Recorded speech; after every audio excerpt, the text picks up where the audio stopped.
بسم اللہ الرحمن الرحیم نحمدہ ونصلی علی رسولہ الکریم۔ آج میں ایک واقعہ سنانے جا رہا ہوں جو بہت دردناک بھی ہے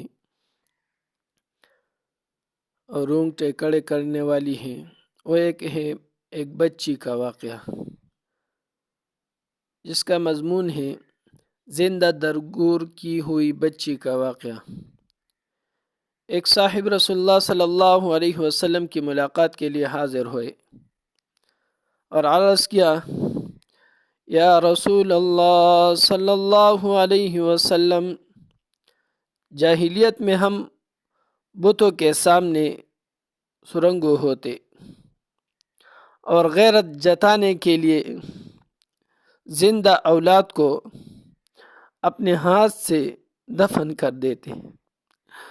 حضور صلی اللہ علیہ وسلم جب میری بچی چلنے پھرنے اور باتیں کرنے کے قابل ہو گئی، میری غیرت میں ہیجان پیدا ہوا اور میں اسے اپنے ہمراہ آبادی سے باہر لے گیا۔ وہاں میری ذاتی زمین ایک کنواں تھا۔ بیٹی مجھے ابا ابا کہتی ہوئی میرے پیچھے بھاگ رہی تھی۔ جون ہی میں کنویں پر پہنچا، اسے ہاتھ سے پکڑ کر کنویں میں پھینک دیا۔ وہ اب بھی مجھے ابا ابا ہی کہتی رہی، مگر میرا دل نہ پسیجا اور اس کی سانس بند ہو گئی۔ اللہ اکبر کبیر۔ قرآن کریم میں اللہ رب العزت فرماتے ہیں وَإِذَا الْمَوْءُودَةُ سُئِلَتْ، کہ یہی زندہ درگور کی ہوئی یہ بچہ، یہ لڑکیاں یہ سوال کرے گی کہ ہمیں کس جرم کی وجہ سے زندہ درگور کیا گیا۔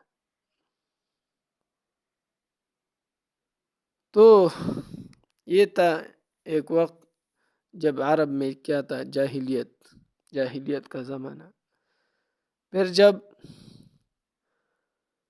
پیغمبر انقلاب صلی اللہ علیہ وسلم آئے تو اللہ رب العزت نے اس تاریکیوں کو دور فرما دیا۔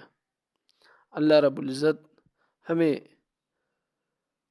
آقا صلی اللہ علیہ وسلم کی طریقوں پر چلنا نصیب فرما دے اور سچی محبت اس کی نصیب فرما دے۔ اللہ رب العزت ہمیں دنیا اور آخرت دونوں میں آپ صلی اللہ علیہ وسلم کی شفاعت سے محروم نہ فرما دے۔